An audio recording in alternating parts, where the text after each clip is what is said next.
You are listening to Single Serves. My name is Arno Martire and I am your host. Single Serves is a podcast dealing with design, architecture, business, and city building in which I interview an expert on a specific subject matter. Together, we dive into that topic and challenge conventional thinking in a thought-provoking conversation. I sincerely hope that you will find these conversations as engaging as I did and learn a thing or two in the process. Don't forget to send us your comments, criticism, and praise. To do so, you can email us at hello@rvltr.studio or leave a comment online. You can also subscribe to the podcast on our website at rvltr.studio.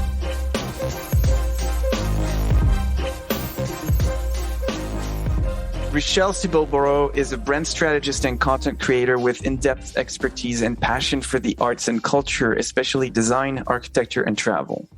With over 15 years of experience in communications, design, brand, and strategy, she currently works with brands to achieve insight and alignment through participatory and collaborative sessions. So today we're going to talk about Canadian design and specifically to attempt to answer the question, what is Canadian design? So we have our work cut out for us. Good luck. Richelle, thank you very much for being on the show. It's a real pleasure to have you. Yeah, thanks for having me, Arno. I think I need to steal that intro. That's it's a great intro. Yeah, steal away. It's not a problem at all. Yeah. So tell us who you are, what you do in your own words, in 3 sentences or less. 3 sentences or less. Well, I think, I do call myself a brand strategist. So I do have experience differentiating and growing recognizable Canadian brands.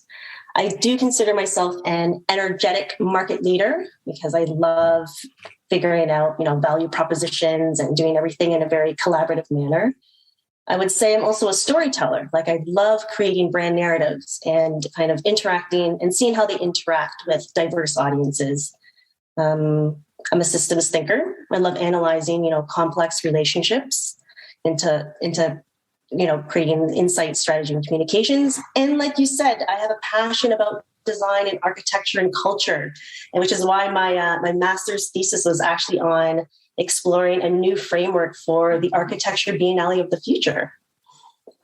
Interesting. Maybe we'll have a chance to talk about that towards the end of the interview, or you'll tell us about it throughout the questions. So how did you end up where you are today? Well, I wish I could say I had some strategy and thought behind it, but it really wasn't planned. My work and my journey through my career has been a lot of meandering, I would say. I was kind of open to whatever opportunities came my way. And, anytime a door opened, I kind of went through it. But the one thing that I've been consistent throughout my career was wanting to stretch what a designer could do. And this is how I think I landed in that marketing and communication space within our industry. It really suits me really well, and I enjoy it. Well, it sounds like there's that's at least one thing we have in common. So let's jump into the topic of Canadian design. Why did you agree to take on such a massive topic like Canadian design? And I think the subtext of that question is also, what is Canadian design in your opinion? Yeah. So I wanted, I've traveled the world, right, as an editor and as a design enthusiast. And, when you go to places like Japan or Italy or like Spain or Finland, they have a clear design aesthetic and identity. You can kind of close your eyes and say Japanese design and an image appears, right? You can say the same for Danish and an image pops up. But when you think of Canadian design, it gets a little foggy, right? Mm-hmm. If you think of some Canadian graphic design elements, right? The maple leaf comes to mind. You have the white, you have the red. Some brands might come to mind in terms of, Roots or CBC or Bell, maybe CN or like TD. Mm-hmm. And then we kind of have some iconic buildings that have given us an identity, right? You have the Buckminster Fuller Dome, the geodesic dome. You have Habitat in Montreal, right? You have the iconic CN Tower and Skydome are now what we call Rogers Centers.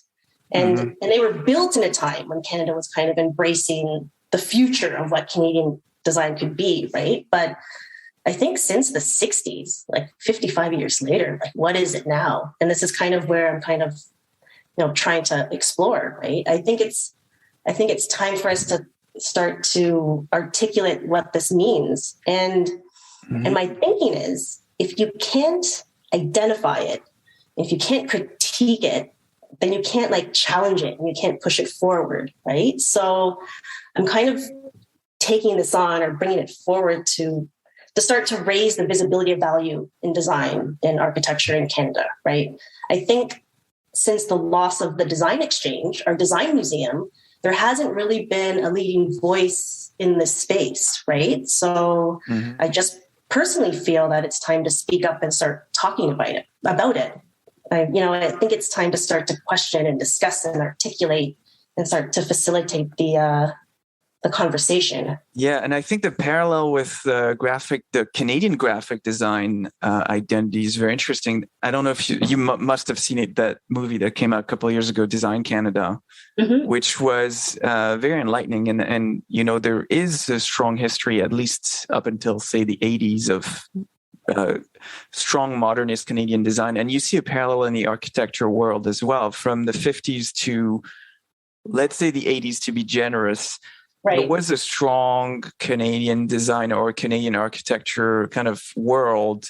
You had the Arthur Ericksons, Ron Tom, and a bunch of other people that I forget, that built unapologetic modernist, many times brutalist architecture that still stands to this day and is by and large much beloved by their respective communities. But we don't seem to have that much anymore, at least not in the I've been here for 15 years, so that's in the last 20 years, which is kind of what I've experienced personally. That doesn't seem to be there.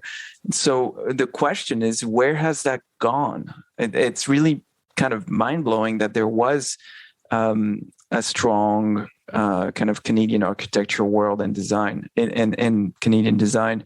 I was supposed to go to Edmonton 2 years ago, just before the pandemic started, to do a photo trip with a bunch of friends. And we connected with a few architects who were either familiar with the city or were from there. And I didn't get to see it, but I compiled a list of interesting architecture, and it's all from the 60s and 70s.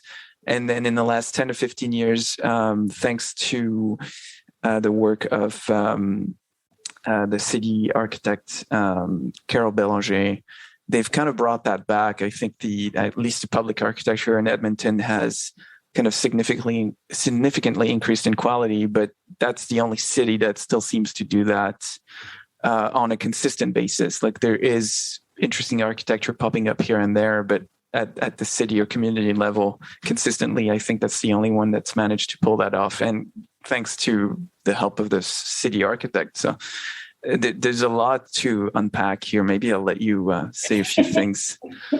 Yeah, well, when you asked about, what it is in my opinion, I tried to, last year I organized a panel discussion, right, with LeMay and Dezine to literally tackle this topic, and we were lucky enough to have it moderated by Marcus Fair is the editor. We were able to bring Leslie Jen, who recently wrote the book, right, on Canadian architecture.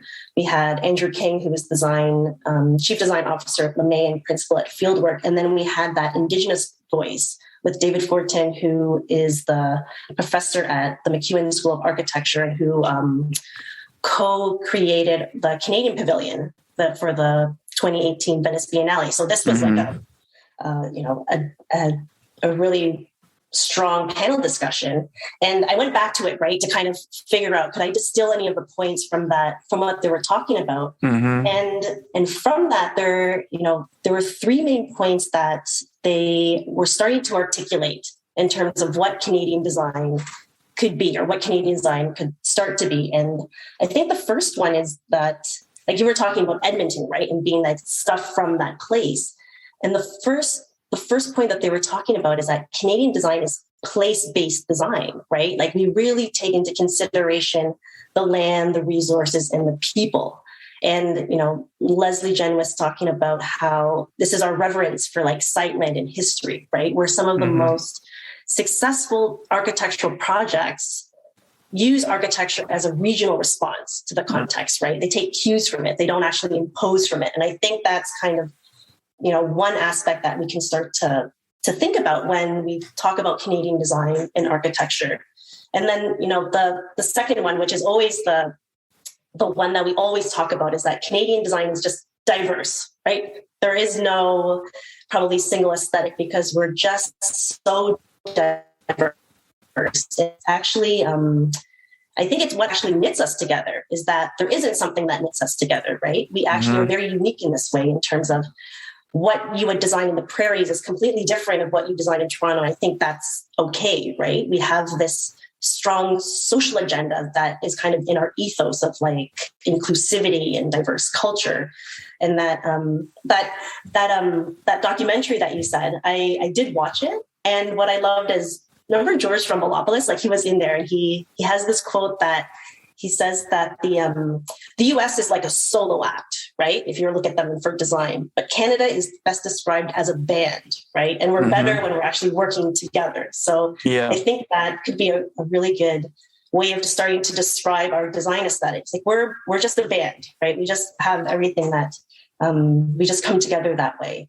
And then I think the third, which they were really trying to articulate, which I think is going to start to really push our Canadian design agenda, is that it's Indigenous, right? Like David Fortin was talking about, that we are only starting to recognize the Indigenous teachings, right, that the elders had, as a way of developing an approach that isn't about this aestheticized object or form, but it's actually starting to take into consideration almost the spiritual ecology of place, right? That everything is almost equal: the humans, the rocks, the trees, and everything in from it.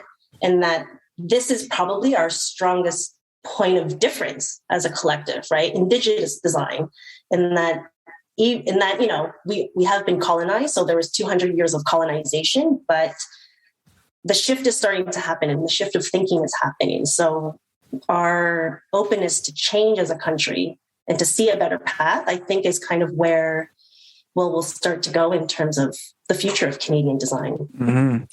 So there's a few things that come to mind hearing you and kind of thinking about what is Canadian design at the same time.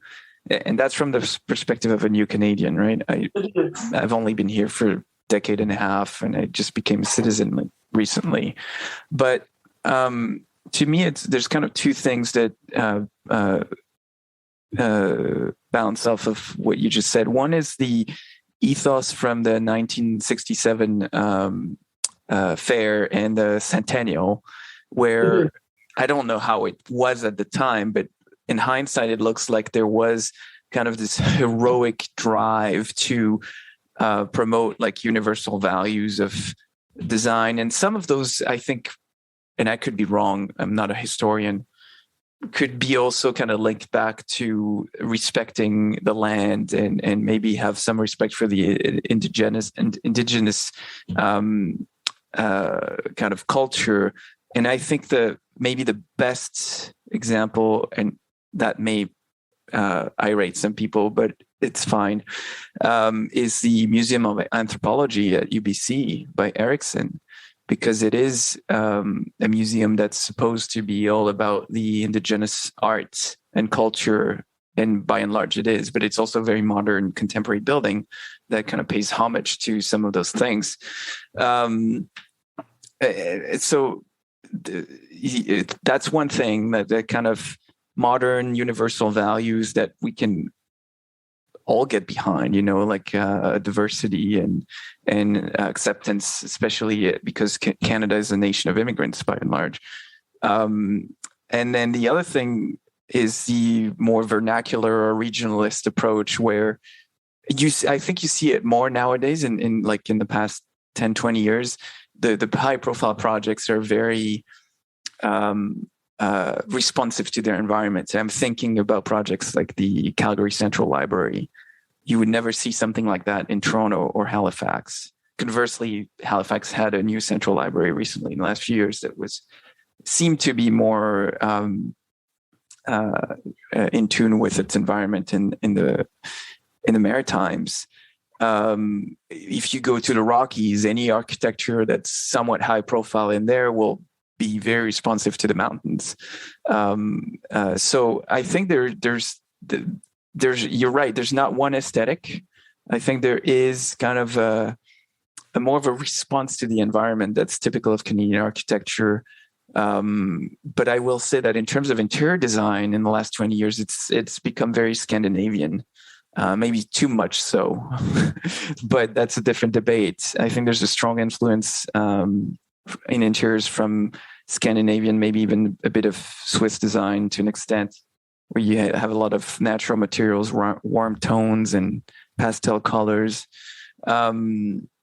So I don't know if that leads me to a question, but maybe you want to respond to that. And if you don't, I can move on to the next question.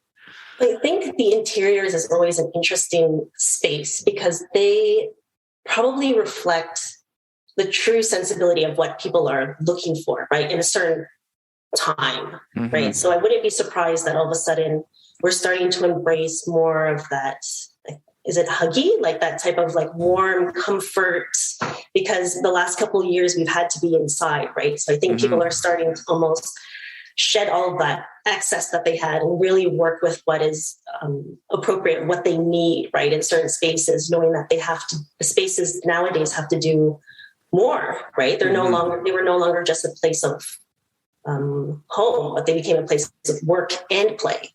Yeah. So who were probably leading that were definitely the Northern Europeans in terms of having that type of balance and understanding that, materiality is really important in your space, and how you live in your space is almost that reflection of how you want your world to be. So I'm not surprised at all, right? That's starting to come into play. Who knows, in the next 10 years, we might just have really slick homes that are just fully with tech or something, but it doesn't surprise me, right?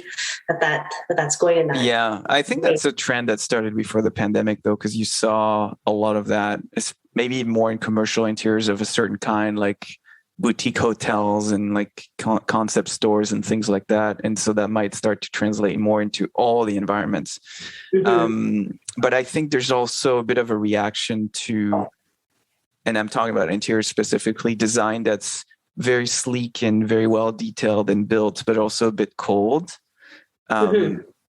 Because that doesn't really account for all the stuff that people brings with them when they move into a space, right?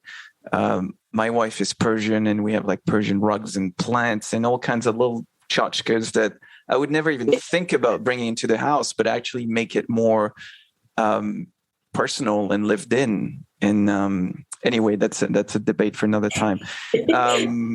So let's talk about maybe architects and designers that are pushing the envelope and would be more representative of what typically is Canadian design. Do you have any examples in mind of people who are pushing the envelope and kind of exemplifying what Canadian design is?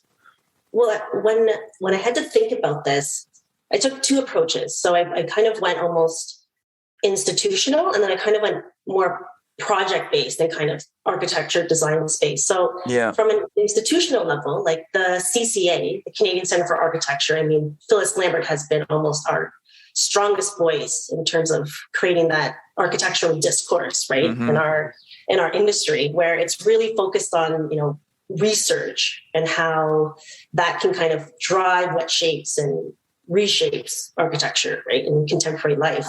But then there's also the Design TO, right, on the other level. Design TO is Pride Canada's largest festival of design, where they actually do bring together all of these diverse voices and emerging voices to kind of think creatively, right? And what they do is they really have a good pulse in terms of what is happening in industry now, right? Because they're bringing individuals to design against almost different trends or different thematics. And then I discovered this new collective, the Canadian Creative Collective, where what they're trying to do is almost export Canadian design into festivals, which I found quite interesting. So they're trying to make sure that Canadian designers and artists get the spots in these international festivals or events. So I like that idea of exporting us, right? We don't do enough of that in terms of showcasing us in different festivals and events. So I found that that's a kind of new a new form that I think is great. And then if we think of projects, I tried to pick some that are almost across the country so we can kind of see any trends of the thematics. But the first one is, the Saskatoon Central Library, right? Which is being designed by Formline Architecture. So there we can see this Indigenous and place-based design start to take shape, right? The concept of the exterior is almost inspired by a teepee and the Métis log house, where they really wanted to bring together this idea that the library is this living room of the city, right? And it's welcoming for everyone.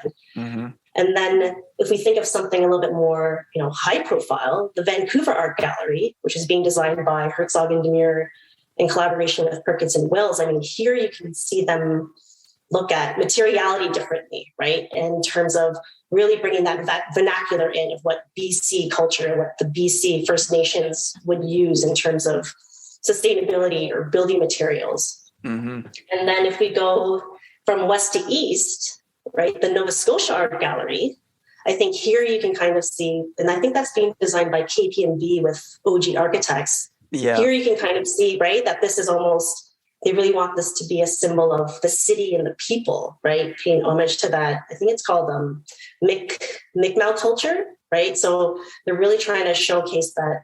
I think it's the headdress of a Mi'kmaq woman that they're trying to showcase in the storytelling of that space.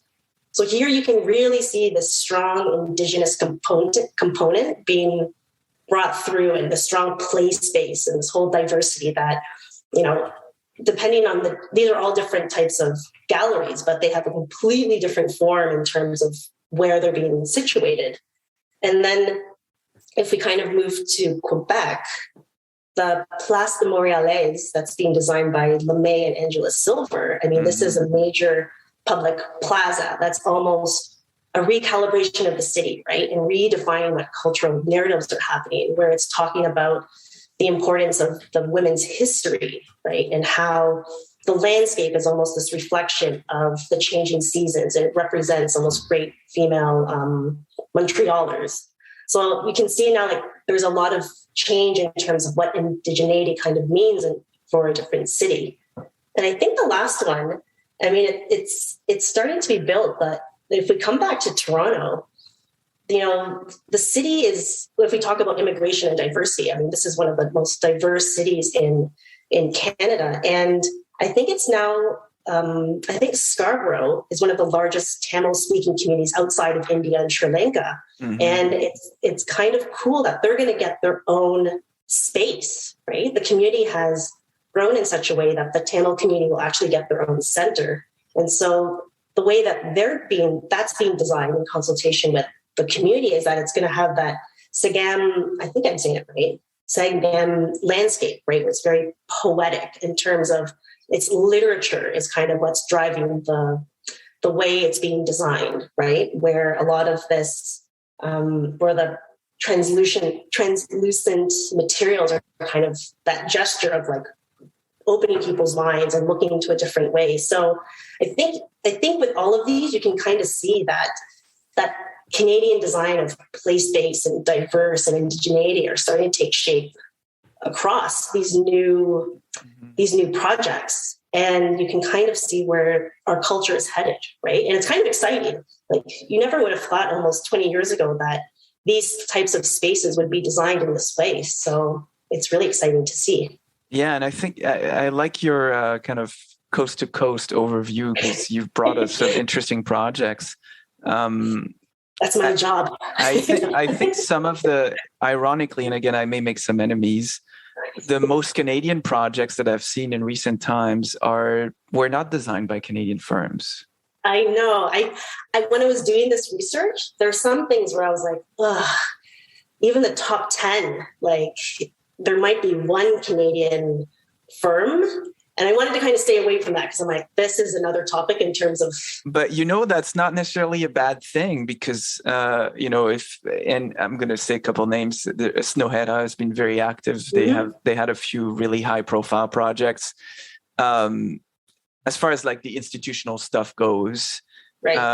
That to me look very Canadian. You would almost never think they were designed by a foreign firm. And it goes back to the Scandinavian kind of influence. I think it works well in some Canadian contexts. Schmidt Hammer Lassen, who did the Halifax Central Library, is another one. But, a couple of firms that come to mind as like almost prototypically Canadian are Sweet Apple, McKay Lyons, Tipo in Toronto, and there's 4, Shim Sutcliffe and Pat Cow, because they're very idiosyncratic in their own way. Tipo maybe a little less so, but the other 3 definitely. And they have, while you could easily kind of categorize them in the quasi-Scandinavian design category, I think there's something uniquely Canadian about them, and especially their ability to design exquisite projects in any context. You see Sweet Apple, McKay Lyons, whatever they design anywhere in the country is amazing. And I think you see some of that with Omar Gandhi, and the lineage is direct because he used to work there.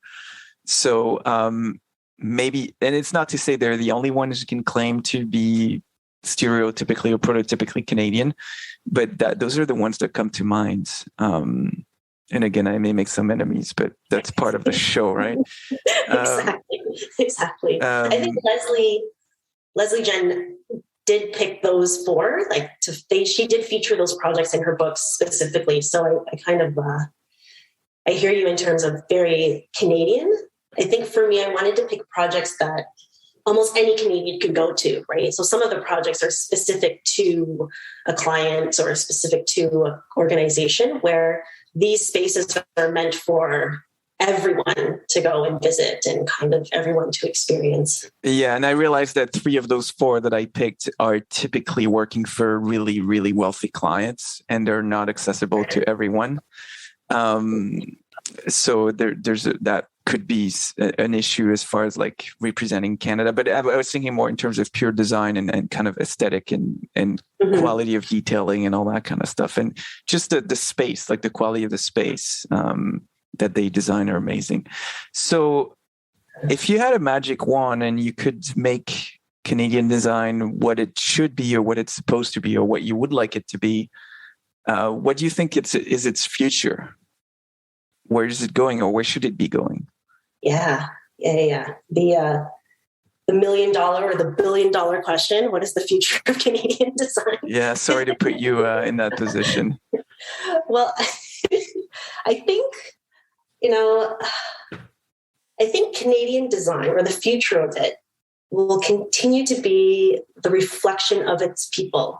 Right? We are a community of communities, and I think diversity is our strength. It's part of our national identity. So, as a result, our buildings and public spaces will look different across the country because it reflects the people and the place, and it makes us different. It makes us what it means to be Canadian. But I feel that's kind of like more of practice, right? Like that's the practice of design. As an industry, if I had a magic wand, I would love for us to bring back an institution dedicated towards Canadian design, right? Like I'm shocked that I didn't have the proper education about our design history, right? And when I was going through that documentary, the Design Canada, I was learning new things for the first time. And I've been I have a degree in it, and I was still learning new things. So I think it's important for us to kind of know where we came from and where we want to go, and whatever this form is, an institution or platform, I think it will be important for us as a country to start articulating our future design identity behind almost a strong institutional voice, right? That can start to kind of help us articulate it and push it forward. Yeah, that makes sense. And I think we're talking about that organization whose aim is to export Canadian design. It's almost antithetical to Canadian design because there's that kind of humility or false modesty that Canadians have, and they'll never be like the Americans and rah and which could be a good or a bad thing. It really depends how you look at it. But I think the Danish government is doing that. They're explicitly coming into Canada to promote their businesses and designers and stuff. And I think you could make the argument that that's one of the reasons why so many Danish firms have done high profile projects in the last few years, which again is not necessarily a bad thing. But I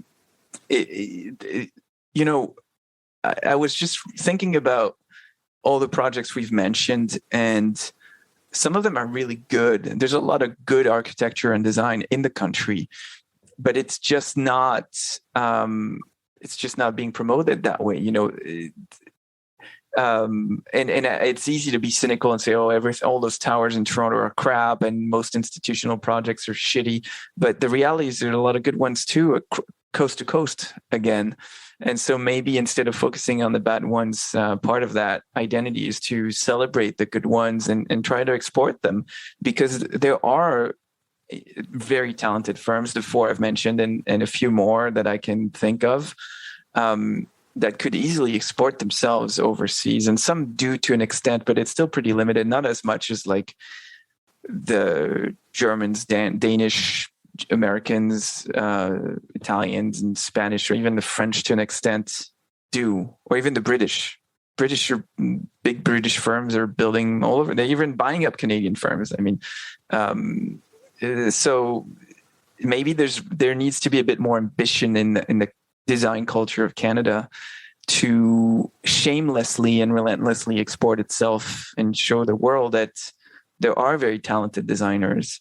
And the only really significant example of like truly amazing architecture I can think of was the Baha'i Temple by Harry Potterini. That was a project of international stature that was published everywhere. And I sadly haven't been, but all the pictures and videos I've seen, it looks amazing. And not only the design is great, but it's also the context in which it was built. I learned recently, a couple of years ago, that it was built for like $36 million, which sounds like insanely low. And the reason for that is because the Baha'i faith, they basically raised an army of volunteers to do a lot of the work, not the actual building work, but like working on the landscape and like caring for the property and stuff like that. So you can literally raise mountains with goodwill alone. And I actually wrote a piece a couple of years ago about, a faith-based community's ability to generate buzz and voluntary involvement better than any brand in the world, because those people are so deeply involved and engaged in what the faith has to offer. So I'm not saying let's go religious on Canadian design, but there's probably some marketing lessons to be learned. Sure. How to build, need to evangelize. Yeah. Like build a truly purpose-driven design community or design institution that's all about that and can do a lot with limited resources, because it has that drive and purpose that makes up for the lack of money. Right? Money is not everything. 100%. Yeah. 100%. So I think this was a very interesting conversation. I have a couple more quick questions, but Sure. Why do you think this is important? So let's step aside out of the design world for a second, because we're both deeply steeped in it, and that's kind of our lives. But if you look at Canadian as a country in general, why is Canadian design, and specifically good design, important for the country in your mind? Well, when there's a really good quote by Burton Kramer, and he kind of said it best. And he says, design is how you think, how you see, how you act, what you surround yourself with. It's almost a way of life, right? Mm-hmm. That is design. It's not this final product or what you put in paper. It's the process. It's the platform. So I think it's important because for the next generation of designers and architects, it'll be really important for them to be educated in all aspects of design, right? Especially in the collaboration, the engagement, and not just execution.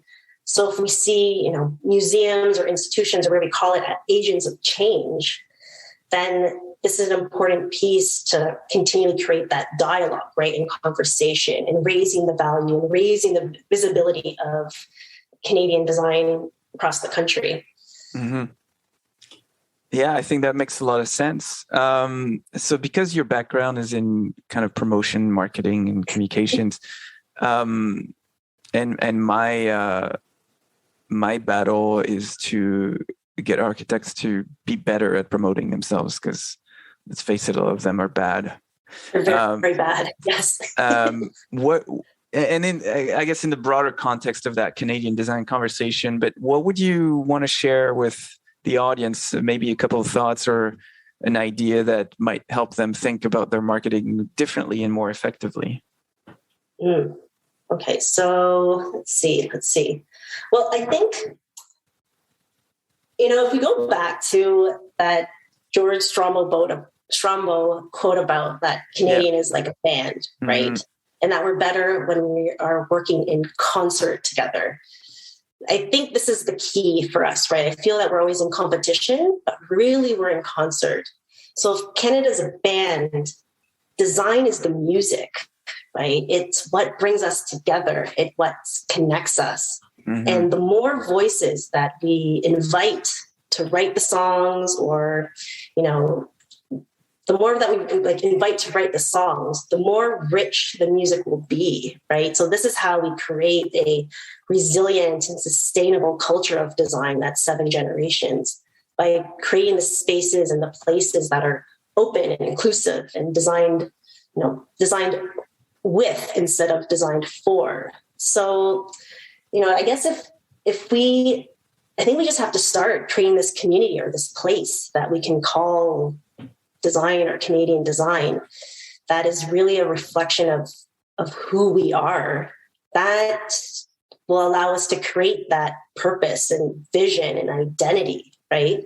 And that's how I always feel, right? Like this is the power of design. Like, it brings us together. And in the end, that's what really makes us Canadian, because we are open to everyone. So I think if we stop being so competitive and actually be more in concert with each other, the word will get out there, right? And that. There's strength in number. I like that metaphor of, what was it? Where the band and design is the music. Yeah. Yeah, because if you want to make a beautiful orchestra piece, you need a lot of people to play in concerts. And if you just want to be a kind of second-rate punk rock band, you can get away with 3 people, but it's not going to be as beautiful and engaging as a well-composed Pink Floyd-like orchestra piece, right? Anyway, I thought this was a great conversation. I want to thank you very much for giving some time to this, and hopefully in our own way we can make a little bit of a difference and get people to think about it differently. Exactly. Well, thank you very much, Richelle. It was a pleasure talking to you. That was great.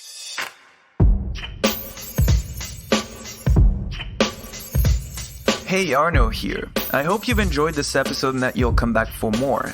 Please share with your friends and colleagues, and remember to subscribe on our website at rvltr.studio. Until next time, ciao.